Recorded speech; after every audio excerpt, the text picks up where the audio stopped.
إن الحمد لله نحمده ونستعينه ونستغفره ونعوذ بالله من شرور أنفسنا ومن سيئات أعمالنا. من يهديه الله فلا مضل له ومن يضلل فلا هادي له، واشهد أن لا إله إلا الله وحده لا شريك له، واشهد أن محمدا عبده ورسوله. أما بعد، فإن خير الحديث كتاب الله، وخير الحديث حديث محمد صلى الله عليه وسلم، وشر الأمور محدثاتها، وكل محدثة بدعة، وكل بدعة ضلالة، وكل ضلالة في النار. أما بعد، عباد الله، النبي النزيه الإرباد بن شارية رضي الله عنه قال: واجنا رسول الله صلى الله عليه وسلم موجة بليغة وجلت منها القلوب وجرفت منها العيون، فقلنا: يا رسول الله، كأنها موجة مودي فوشينا. قال: أوشيكم بالتقوى الله والسمع والطاعة، وإن تأمر عليكم عبد حبشي، وإنه من يعش منكم فسيرى اختلافا كثيرا، فعليكم بسنتي وسنة الخلفاء الراشدين المهديين من بعدي، عضوا عليه بالنواجذ، وإياكم ومحدثات الأمور، فإن كل بدعة ضلالة. رواه أبو داود والترمذي. أمبي الله تامو مبايا فدلي أمبي نيني الله في أكان كيسي كباني ركون تورو منان كبارجو ni alay jomin kanda wodi kanda bagay ni alay jomin fili kanda bagate sorola ambe seriya ma cité minni batu ci ala makka kanni ala kelem pewte jo nyogonte alala ambe seriya muhammad wala ka ci dendo ala ka jondo ala ka ci dendo kisini mema ba ambe seriya ma cité minni batu ci ala makka kanni ala kelem pewte jo nyogonte alala no temina ka boyan kado kuma min kausa kuma beye waya alaka kitabu de alaka kuma de kausa katime kuma beka tabolo wula tabolo min kanye katime tabolo beka waya ciden ka tabolo sallallahu alaihi wasallam an kado ko be juguma ye ko kurawde ko kurabe bidiya be fili no temina ka wala ka jon ribadi ali ribadi bun sharia ciden ka seygodo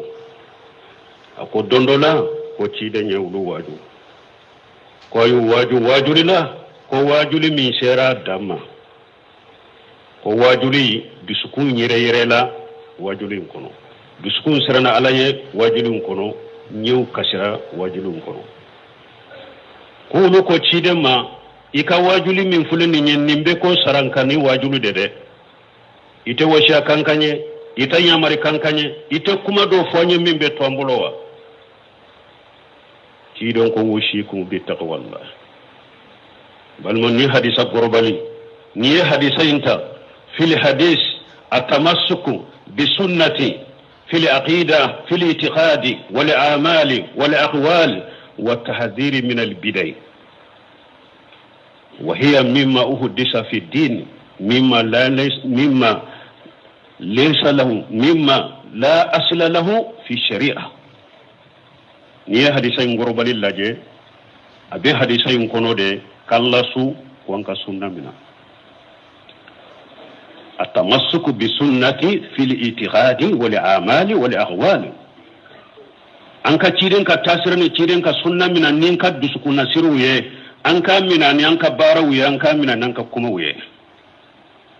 sunna kamina ni dusukuna siruye sunna kamina ni kewalewye sunna kamina ni kumakawye hadisai nyambali bidiyama kwanka nyere kurusi bidiyama bidaye minye ko kura min donna dinala lesiri tala sariyala ode toko ko bidiya hadisai nyambaga kaboma hadisai nanye kuma folo taciden ko ushikum bi taqwallahi mbe awnya mariya ka washa ka kasira lanye ban malaya siranya min fulende nye ninde ala yere kanya mari kanye folo mo ni laba mo ye ولقد وصينا الذين أوتوا الكتاب من قبلكم وإياكم أن اتقوا الله أكو كتاب ديرا مغمون معون يهودان النصارى ne washiyaku ya punya mariyaku kasira alanye ani awire alanya siranya de alaka washiyakanye folo mugoni lawa mugoni walanya siranya gorobali ya munye imutisali awamirillah wasinabi nawahihi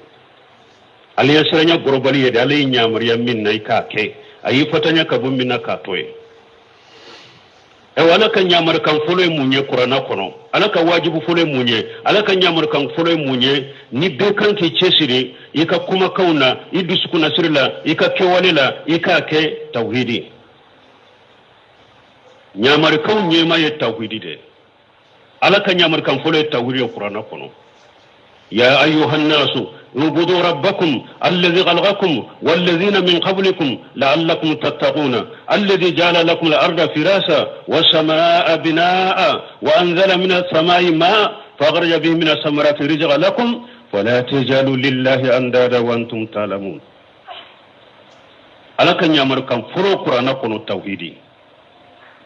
أنكو لا يسكني يدك ألا كان يأمر كانك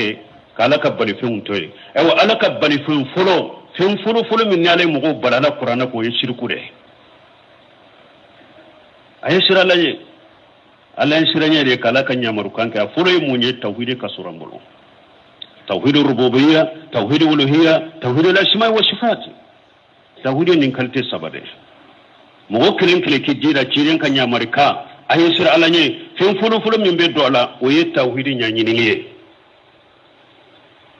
وكفر كي يركض شفران كفيما فلا تجعلوا لله أندادا وأنتم تعلمون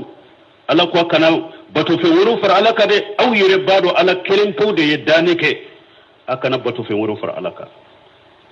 نيجيرن كوشة كم فري مني الله يسرني وشيكم بتقوى الله وكفر أقوى السمع وتأتي وإن تأمر عليكم عبد حبشي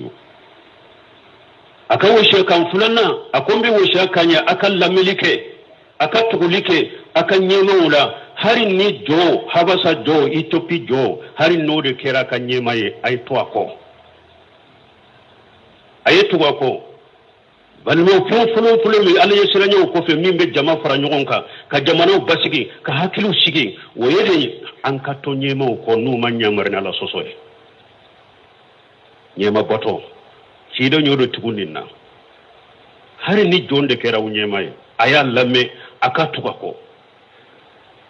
min ni ciden ko nyema kan lamme akatuka ko ya faran fasa hada sawrela inna matatu fil ma'ruf mogo be tugu nyema ko de naya ambila fenna minta ala soso mi mogo te nyema so bato ala soso de la mi atake ko ikabwa ko fana an ka tugu nyema ko cido ninde ko fulanaye وكوفي تشيرنكو وإنه من يعيش منكم أو كوني مغمي يشيجان سرالا سيبون فسيرى اختلافا كثيرا ibena fonko nyonya chama nye dina la tabulo bina chaya hakilina bina chaya tasira bina chaya komi jinya fulilla halamina nununte ko kurawe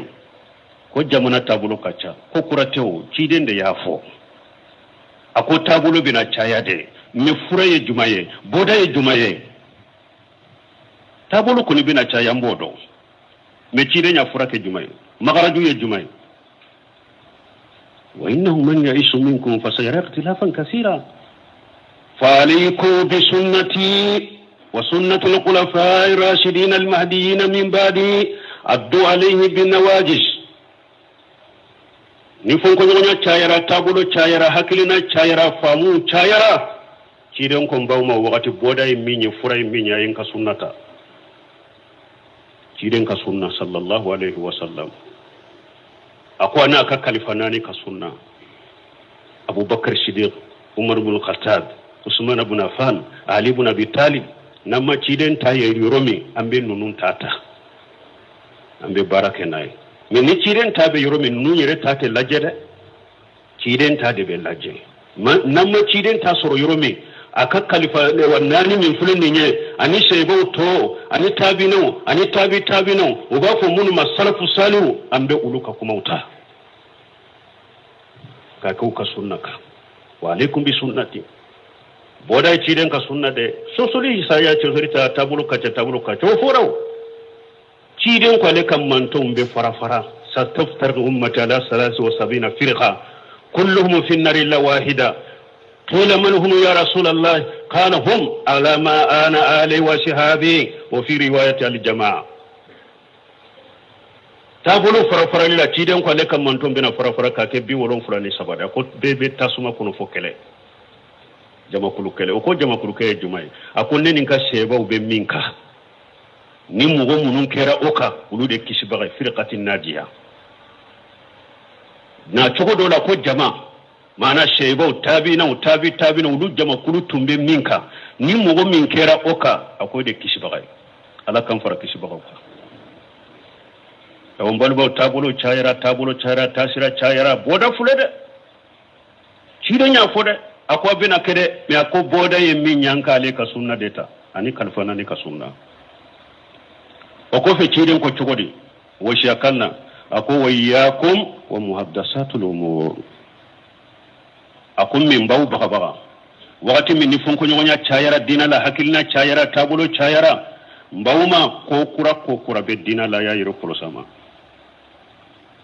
nu kon nin kon ye bato de ambe ala nyini naye kallagara nyini naye me delilama ya la qur'ana delilama ya la hadisa delilama ya la salafu salihu ka kumala o ye ko kure dina la ya yire korosama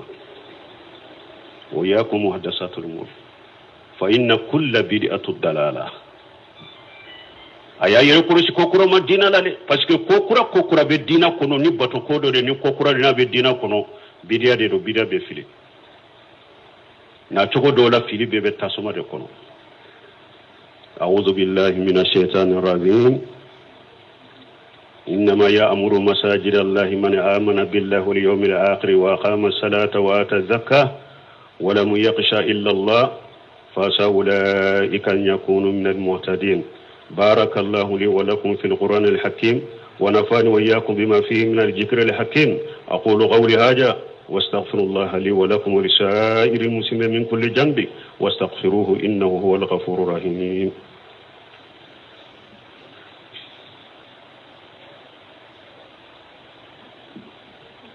الحمد لله رب العالمين والصلاة والسلام على نبينا محمد وعلى آله وأصحابه وسلم تسليما كثيرا ما بعد إنما يأمر مساجد الله من آمن بالله واليوم الآخر إلى آخر الآية بل ما على القرآن بين كنوا أقوم مغود به على كم يشري جو مغمون اللي مراني عليه أني دولبا ويسالي ناتا تقولا ويجاكبو ومسرف فيه ني على كلمة توتي أكو أدولا نونون تقلا مغو بك كندا مغوية مشري ajoli ye chogoya fula de chogoya fula ka jo minyali umaratu hishiya anya be jo chogo minna o ye misiri joli ajo chogo fula na ka alabato misiri kono ka misiri kono na joni alabato e ninjo chogo fula de do